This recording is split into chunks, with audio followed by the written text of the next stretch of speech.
가지고 나간 것이 아니라 그리스도의 그러한 철학과 문화를 퍼뜨리기 위해서 그런 사명감을 가지고 나갔다고 하는 추론하는 사람도 있는 것을 제가 보게 되었습니다. 그런데 오늘 사도 바울이 말합니다. 의인은 없나니 한 사람도 없다고 그랬어요. 이 사도 바울이 바로 지금 시대니까 이제 볼 때는 한 300년, 400년 전에 벌써 이 헬라 문화가 쫙 이겨서 로마에 지금 많이 깊숙이 개입되어 있고 헬라 말로 이 성경이 기록될 정도니까 그 영향이 얼마나 크겠습니까? 사도 바울은 그걸 다 본 사람이에요. 그리고 1500년 동안 율법이 계속적으로 실용적으로 쓰여져 가면서 율법의 표단을 다 알고 하는 거예요. 자기 이스라엘 민족들이 이제 그 율법을 계속해서 모세에게 받아서 사용하다가 그 옳고 그름을 다 알고 그리고 헬라의 많은 문화가 유입되면서 그리고 전쟁의 상처를 겪게 되고 그런 것들을 파단을 겪어가면서 이제 여기 나오는 사도 바울이 검증을 하면서 그가 결국 하는 얘기는 뭐냐면은 인간은 죄인이라는 거죠. 하나님 말씀을 인용하면서 의인은 없나니 한 사람도 없다. 플라톤이 말한 것처럼 국가론에 보면 말이야 모든 인간이 국가를 향해서 다 집중해서 그런 것도 다 겪어봤는데 결국은 인간은 그 가치에 있어서 이게 보니까 사도 바울이 말한 것처럼 죄인이라는 거지. 의로운 자가 없다는 거지. 오늘 여러분 이 시대에도 뭐 요즘 가치관이 너무 없습니다만 갖가지 많은 것들이 혼합돼서 막 나오지 않습니까? 인간이 어떻게 하면 제대로 살 것인가? 요즘은 철학이 없잖아요. 철학을 좀 가르쳐야 되는데 철학이 없고 윤리가 없고 도덕이 없어가지고 지금 이 민족이 갈 바를 모르잖아요. 전혀 모르잖아요.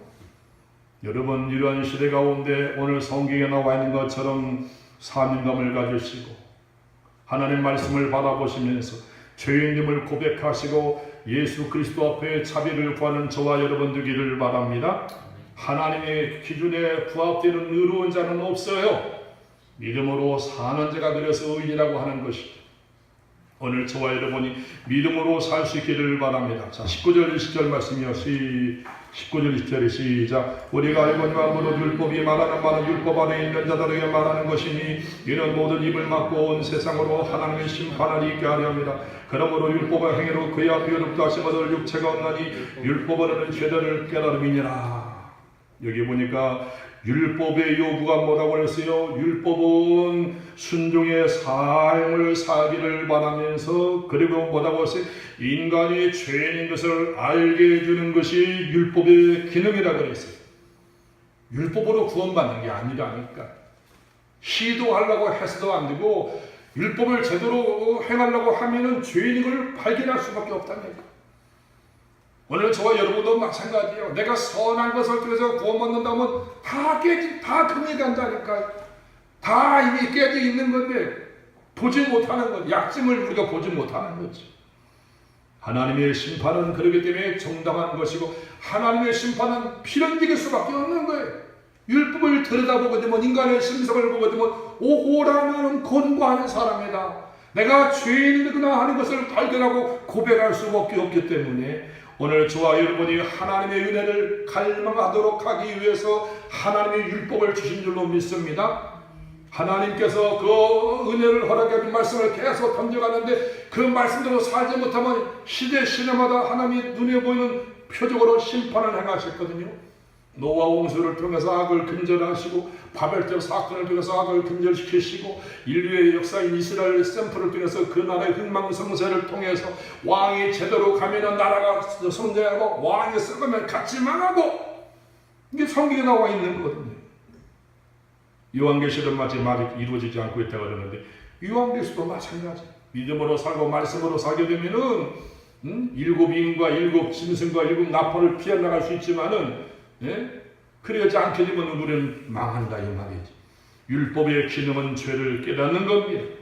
하나님을 기대하게 되고 하나님을 의지하도록 하기 위해서 바로 율법은 우리에게 주시는 것입니다. 그런데 많은 사람들이 그 율법을 알지 못하고 율법에 대해서 경청하지도 아니하고 또 양심이 무뎌져 가지고는 그 하나님의 말씀을 들어도 뉘우치지를 못하고 깨닫지를 못하는 양심이 와인 맞듯이 말이지. 그런데 오늘 성경에 나온 것처럼 예수님께서 다음 주 말씀드리지만 하나님의 의가 되어 주셔서 이 마지막 날에 율법에 행할 수 없는 구원을 이루어 주시기 위해서 그분이 우리에게 출현하시게 되고 십자가에 보다가시고 우리의 구원을 완성하시게 된 줄로 믿습니다. 우리는 믿음 생활 하시는 가운데 주님을 바라보면서 회개하는 삶을 통해서 죄인인가를 깨닫고 더욱더 주님을 사랑하고 주님께 기대는 저와 여러분 되기를 바랍니다. 볼테르는 그렇게 말했어요. 무신론자지만 그렇게 인간의 역사를 그렇게 말했어요. 인간의 역사는 범죄와 재난의 기록이다라고 볼테르가 이야기했어요. 그런데 오늘 성경에 나온 것처럼 인류 역사가 연약하고 우리가 나약한 것을 알아서 예수 그리스도의 십자가를 바라보시면 위대한 결단의 삶을 사는 저와 여러분 되기를 주님의 이름으로 축원합니다. 거룩하신 하나님 아버지 감사합니다.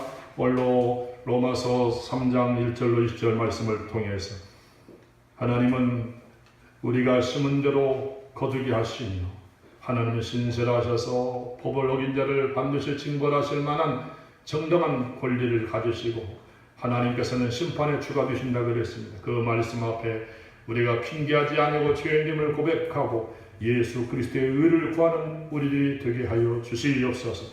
의선을 얻게 하시고 주님 우리도 하여금 깨닫고 각성하게 해주셔서 주님만을 희망하고 주님만을 바라보는 귀한 믿음